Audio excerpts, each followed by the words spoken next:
ನಮಸ್ತೆ ಸ್ನೇಹಿತರೆ, story enter ಚಾನಲ್ಗೆ ಸ್ವಾಗತ. ಸ್ನೇಹಿತರೆ, ಇಲ್ಲಿ ನಾನು ನಿಮಗೆ ಅತ್ಯಂತ ಕುತೂಹಲಕಾರಿ ಮತ್ತು ಆಸಕ್ತಿದಾಯಕ ಮಾಹಿತಿಗಳನ್ನು ತಂದುಕೊಡುತ್ತೇನೆ. ಇದಕ್ಕಾಗಿ ನೀವು ಚಾನಲ್ಗೆ ಸಬ್ಸ್ಕ್ರೈಬ್ ಮಾಡಿ ಮತ್ತು ಬೆಲ್ ಐಕಾನ್ ಅನ್ನು ಒತ್ತಿ. ಸ್ನೇಹಿತರೆ, ನಾವು ಈ ಹಿಂದೆ 5ನೇ ಶತಮಾನದಲ್ಲಿ ದೊರಕಿದ ತಲಗೊಂದ ಶಾಸನ ಮತ್ತು ಅಲ್ಮಿಡಿಸ್ ಶಾಸನಗಳ ಪ್ರಕಾರ ಕದಂಬ ವಂಶ ಹೇಗೆ ಸ್ಥಾಪನೆಗೊಂಡಿತ್ತು, ಮಯೂರ ಶರ್ಮರು ಕಾಂಚೀಪುರಕ್ಕೆ ಹೋಗಿ ಅವಮಾನಗೊಂಡ ವಿಷಯ ಕನ್ನಡಕ್ಕಾದ ಅವಮಾನ ಮತ್ತು ಆ ಅವಮಾನದಿಂದ ಮಯೂರ ಶರ್ಮರು ಕತ್ತಿ ಹಿಡಿದು ಶಪಥ ಮಾಡಿದ್ದು, ಕಾಂಚೀಪುರದಿಂದ ಬನವಾಸಿಗೆ ವಾಪಸ್ಸು ಬಂದು ಸಂಘಟನೆ ಕಟ್ಟಿ ರಾಜ್ಯ ನಿರ್ಮಿಸಿದ್ದು, ಪಲ್ಲವರಿಗೆ ಸವಾಲೆಸೆದು ಕೆಲವು ಪ್ರದೇಶಗಳನ್ನು ವಶಪಡಿಸಿಕೊಂಡು ಪಟ್ಟಾಭಿಷೇಕಗೊಂಡು ಮಯೂರ ಶರ್ಮರಿಂದ ಮಯೂರ ವರ್ಮರಾಗಿ ಬದಲಾಗಿದ್ದದನ್ನು ನಾವು ಈ ಇಂದಿನ ವಿಡಿಯೋದಲ್ಲಿ ನೋಡಿದ್ದೆವು.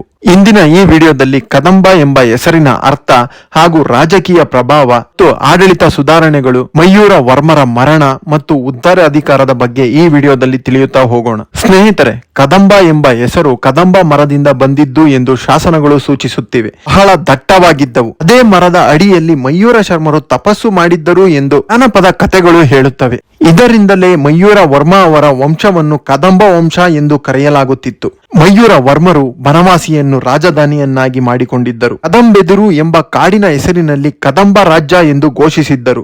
ಸಣ್ಣ ನಾಡುಗಳನ್ನು ಆಡಳಿತ ಘಟ್ಟಗಳಾಗಿ ಮಾಡಿದರು. ಅರಣ್ಯ, ಕೃಷಿ, ಗುಡ್ಡಗಾಡುಗಳ ನಡುವಿನ ತೆರಿಗೆ ವ್ಯವಸ್ಥೆಯನ್ನು ವಿಭಜಿಸಿದ್ದರು. ಮಯೂರ ವರ್ಮರ ವಿಜಯದಿಂದ ಪಲ್ಲವರ ಶಕ್ತಿ ದಕ್ಷಿಣದ ಪಶ್ಚಿಮ ಭಾರತದೊಳಗೆ ಕುಂದಿತ್ತು. ಗಂಗರು, ಚೇರರು ಮತ್ತು ಕೆಲವು ಸ್ಥಳೀಯ ನಾಯಕರಿಗೂ ಕದಂಬರೊಂದಿಗೆ ಮೈತ್ರಿ ಮಾಡಿಕೊಂಡಿದ್ದರು. ಕದಂಬರು ಕೇವಲ ಸೈನ್ಯ ಶಕ್ತಿಯಿಂದಲ್ಲ, ಧಾರ್ಮಿಕ ನ್ಯಾಯದಿಂದಲೂ ಪ್ರಚಾರ ಬೀರಿದ್ದರು.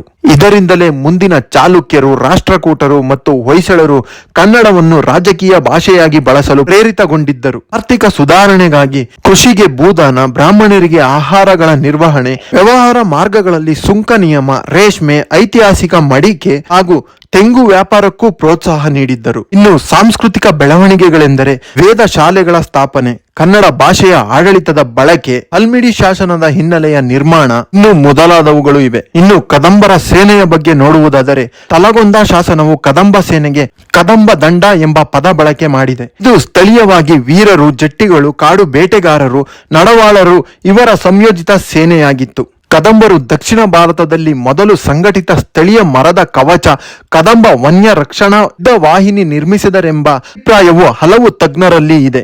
ಮಯೂರ ವರ್ಮರು ಕ್ರಿಸ್ತಶಕ 370ರಿಂದ 375 ಒಳಗೆ ನಿಧನರಾದರೆಂಬ ಅಭಿಪ್ರಾಯ ಬಹುತೇಕ ತಜ್ಞರದು. ಅವರ ನಂತರ ಕಂಗವರ್ಮ ರಾಜ್ಯಭಾರ ನಡೆಸಿದ್ದರು. ಸ್ನೇಹಿತರೆ, ಕಾಂಚೀಪುರದ ಅವಮಾನ ಕೇವಲ ಒಬ್ಬ ಕನ್ನಡಿಗನ ಕೋಪವಲ್ಲ, ಅದು ಕನ್ನಡ ನಾಡಿನ ಆತ್ಮಗೌರವದ ಜ್ವಾಲೆಯ ಆರಂಭವಾಗಿತ್ತು. ಮಯೂರ ಶರ್ಮರು ಮಯೂರ ವರ್ಮರಾಗಿ ಕತ್ತಿ ಹಿಡಿದು ಪಲ್ಲವರ ಸೇನೆಯನ್ನು ಮಾತ್ರವಲ್ಲ, ಕನ್ನಡ ನಾಡಿನ ಮೌನ ಬಂಧವನ್ನೂ ಕತ್ತರಿಸಿದರು. ಅವರ ಈ ಅವಮಾನ ಮತ್ತು ಶೌರ್ಯದಿಂದ ಹುಟ್ಟಿದ ವಂಶ ಭಾರತದ ರಾಜಕೀಯ ನಕ್ಷೆಯಲ್ಲಿ ಒಂದು ಹೊಸ ರಾಜ್ಯದ ಹೆಸರು ಬರೆಯಲ್ಪಟ್ಟಿತು. ಅದೇ ಕದಂಬ ರಾಜ್ಯ. ಮಯೂರ ವರ್ಮರ ಐತಿಹಾಸಿಕ ಮಹತ್ವ ಮತ್ತು ಇತಿಹಾಸಗಾರರು ಮಯೂರ ವರ್ಮರಿಗೆ ನೀಡುವ ಪ್ರಮುಖ ಮಾನ್ಯತೆಗಳೆಂದರೆ, ಕನ್ನಡ ನಾಡಿನ ಮೊದಲ ಸ್ವತಂತ್ರ ರಾಜ್ಯವಂಶದ ಸ್ಥಾಪಕ, ಕದಂಬರು ಕನ್ನಡ ಭಾಷೆಯನ್ನು ರಾಜ್ಯಶಾಸ್ತ್ರಕ್ಕೆ ತಂದು ನಿಲ್ಲಿಸಿದ ಮೊದಲ ರಾಜ್ಯವಂಶ, ಬ್ರಾಹ್ಮಣ ಮೂಲದಿಂದ ರಾಜ್ಯವಂಶ ಸ್ಥಾಪನೆ ಮಾಡಿದ ಅಪರೂಪ ಇತಿಹಾಸ, ದಕ್ಷಿಣ ಭಾರತದಲ್ಲಿ ಇದು ಮೊದಲ ಘಟನೆಯಾಗಿದೆ. ಪಲ್ಲವರ ವಿರುದ್ಧ ಯಶಸ್ವಿ ಪ್ರತ್ಯೇಕ ಹೋರಾಟ ಮಾಡಿದ ಮೊದಲ ಕನ್ನಡ ನಾಯಕ ಹಾಗೂ ಗಂಗಾ, ಪಲ್ಲವ, ವಾಕಟಕ ಇವರುಗಳ ಪ್ರಭಾವಗಳ ಮಧ್ಯೆ ಸ್ವತಂತ್ರ ಕನ್ನಡ ಸಾಮ್ರಾಜ್ಯ ನಿರ್ಮಿಸಿದ ಮಹತ್ವ ಇವರಿಗೆ ಸೇರುತ್ತದೆ. ಇದೆಲ್ಲ ಬರೀ ಕಥೆಯಲ್ಲ, ಇದೆಲ್ಲ ಸಿಕ್ಕಿರುವ ಶಾಸನಗಳ ಮೂಲಕ ದೃಢಪಟ್ಟಿದೆ. ಇದು ನೈಜ ಘಟನೆ. ಕದಂಬ ವಂಶದ ಸ್ಥಾಪಕರು ಮಯೂರ ವರ್ಮರು ರಾಜ್ಯವನ್ನು ರಾಜಕೀಯವಾಗಿ ನಿರ್ಮಿಸಿದರೂ ಅವರ ನಂತರ ಆಡಳಿತಗಾರರ ಮೇಲೆ ರಾಜ್ಯವನ್ನು ಸ್ಥಿರಗೊಳಿಸುವ ಮಹತ್ವದ ಜವಾಬ್ದಾರಿ ಇತ್ತು. ಬಹುತೇಕ ಹೊಸ ಸಾಮ್ರಾಜ್ಯಗಳಂತೆ ಮಯೂರ ವರ್ಮರ ನಿಧನದ ನಂತರ ಕದಂಬ ರಾಜ್ಯವು 2 ಪ್ರಮುಖ ಸವಾಲುಗಳನ್ನು ಎದುರಿಸಬೇಕಾಗಿತ್ತು. ಅವುಗಳೆಂದರೆ ಪಲ್ಲವರ ರಾಜಕೀಯ ಹಾಗೂ ಸೈನಿಕ ಒತ್ತಡ ಮತ್ತು ಕರ್ನಾಟಕದ ಒಳನಾಡಿನ ಗಂಗರ ಪ್ರಾಬಲ್ಯ. ಇಂತಹ ಪರಿಸ್ಥಿತಿಯಲ್ಲಿ ಸಿಂಹಾರೂಢರಾದವರು ಕಂಗವರ್ಮ. ಅವರ ಆಡಳಿತ ಕ್ರಿಸ್ತಶಕ 375ರಿಂದ ಕ್ರಿಸ್ತಶಕ 400ರವರೆಗೆ ಇತ್ತು. ಹೊಸ ಸಾಮ್ರಾಜ್ಯವನ್ನು ಕಾಯ್ದುಕೊಳ್ಳುವ ಸವಾಲುಗಳು ಇವರ ಮೇಲೆ ಇತ್ತು. ಕಂಗವರ್ಮರ ಹೆಸರು ನಮಗೆ ಅನೇಕ ಶಾಸನಗಳಲ್ಲಿ ಕಾಣಸಿಗುತ್ತದೆ.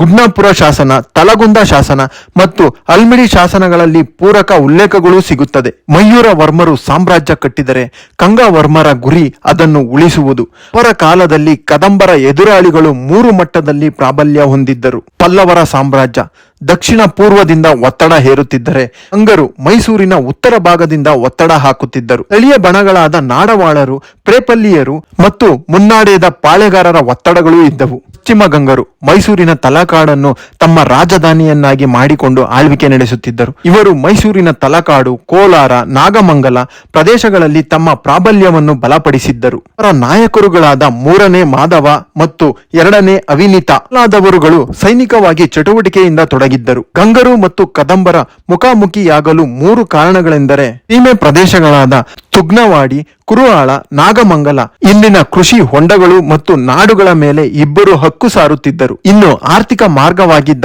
ಬನವಾಸಿಯಿಂದ ಪೂರ್ವಕ್ಕೆ ಹೋಗುವ ವಾಣಿಜ್ಯ ಮಾರ್ಗ ಗಂಗರ ಪ್ರದೇಶಕ್ಕೆ ಸೇರಿತ್ತು. ಗಂಗರು ಪರಂಪರೆಯಿಂದ ಕ್ಷತ್ರಿಯರಾದರೆ ಕದಂಬರ ಹೊಸ ವರ್ಮ ಬಿರುದು ಅವರಿಗೆ ಸವಾಲಾಗಿತ್ತು. ಶಾಸನಗಳಲ್ಲಿ ಕದಂಬರು ಮತ್ತು ಗಂಗರ ಸಂಘರ್ಷ ಪದಬಳಕೆ ಕಾಣುವುದು ಇದೇ ಕಾರಣಕ್ಕೆ. ಗಂಗವರ್ಮರ ಕಾಲದಲ್ಲಿ ಪಲ್ಲವರೊಂದಿಗೆ ಮಯೂರ ವರ್ಮರಷ್ಟು ದೊಡ್ಡ ಯುದ್ಧಗಳು ನಡೆದಿಲ್ಲ. ಆದರೆ ಪಲ್ಲವರು ರಾಜಕೀಯವಾಗಿ ಕದಂಬರನ್ನು ಚಾಲನೆಗೊಳಿಸಲು ಪ್ರಯತ್ನಿಸುತ್ತಿದ್ದರು. ತಲಗುಂದ ಶಾಸನದಲ್ಲಿ ಕಾಣುವ ಸ್ವಾಮಿಮತ ಪಥದಿಂದ ಗಂಗವರ್ಮರು ಪಲ್ಲವರೊಂದಿಗೆ ಸಮಾಧಾನದಿಂದಿದ್ದರು, ಆದರೆ ಸಂಪೂರ್ಣವಾಗಿ ವಶವಾಗಿರಲಿಲ್ಲ. ಈ ರೀತಿಯಲ್ಲಿ ರಾಜತಾಂತ್ರಿಕವಾಗಿ ಸಮತೋಲನವನ್ನು ನಿರ್ವಹಿಸಿದರೆಂಬ ಸೂಚನೆಯೂ ಇದೆ. ಗಂಗವರ್ಮರು ಬನವಾಸಿ ರಾಜ್ಯಕ್ಕೆ ಆಡಳಿತ ಸುಧಾರಣೆಗಳನ್ನು ಮಾಡಿದರೆಂಬ ಸಾಬೀತುಗಳು ನಮಗೆ ದೊರಕುತ್ತವೆ. ನಾಡು ಮತ್ತು ಮಂಡಲ ವಿಭಾಗ ಕದಂಬರ ಆಡಳಿತ ವ್ಯವಸ್ಥೆ ಈ ಕಾಲದಲ್ಲಿ ಹೆಚ್ಚು ಸ್ಪಷ್ಟವಾಗಿ ರೂಪುಗೊಂಡಿತ್ತು. ನಾಡು, ವಾಡಿ, ಗ್ರಾಮ, ಕೆರೆಗಳ ವ್ಯವಸ್ಥೆ ಈ ಮಾದರಿಯನ್ನು ನಂತರ ಚಾಲುಕ್ಯರು ಸ್ವೀಕರಿಸಿದ್ದರು. ಬ್ರಾಹ್ಮಣರಿಗೆ ಭೂದಾನ ಮಾಡುವ ಪದ್ಧತಿ ಗಂಗವರ್ಮರ ಕಾಲದಲ್ಲಿ ಬೆಳೆದಿತ್ತು. ಗುಡ್ನಾಪುರ ಶಾಸನದಲ್ಲಿ ಇದಕ್ಕೆ ನೇರ ಉಲ್ಲೇಖಗಳು ಸಿಗುತ್ತದೆ. ಅಗ್ರಹಾರಗಳ ವ್ಯವಸ್ಥೆಯು ಇದರಿಂದ ಗಟ್ಟಿಯಾಗಿತ್ತು. ಗಂಗವರ್ಮರು ಕಾರ ಬಾಳಿ ತೆರಿಗೆ ಪದ್ಧತಿಯನ್ನು ಬಳಸಿದರೆಂಬ ಶಾಸನ ಪುರಾವೆಯೂ ಲಭ್ಯವಿದೆ.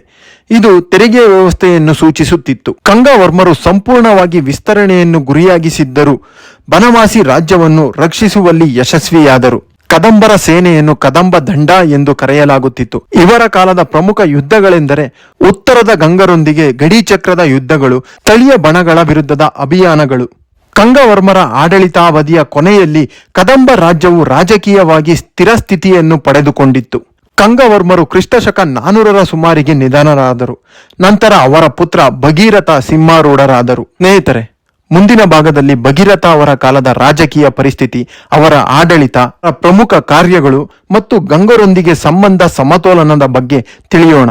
ಈ ವಿಷಯದ ಬಗ್ಗೆ ನಿಮ್ಮ ಅನಿಸಿಕೆ, ಅಭಿಪ್ರಾಯವನ್ನು ಕೆಳಗೆ ಕಮೆಂಟ್ ಬಾಕ್ಸ್ ನಲ್ಲಿ ತಿಳಿಸಿ. ಸ್ನೇಹಿತರೆ, ಈ ವಿಡಿಯೋ ಇಷ್ಟವಾದರೆ ಲೈಕ್ ಮಾಡಿ ಮತ್ತು ಚಾನೆಲ್ ಅನ್ನು ಸಬ್ಸ್ಕ್ರೈಬ್ ಮಾಡಿ. ಮುಂದಿನ ಭಾಗದೊಂದಿಗೆ ನಿಮ್ಮನ್ನು ಭೇಟಿ ಮಾಡುತ್ತೇನೆ. ಧನ್ಯವಾದಗಳು.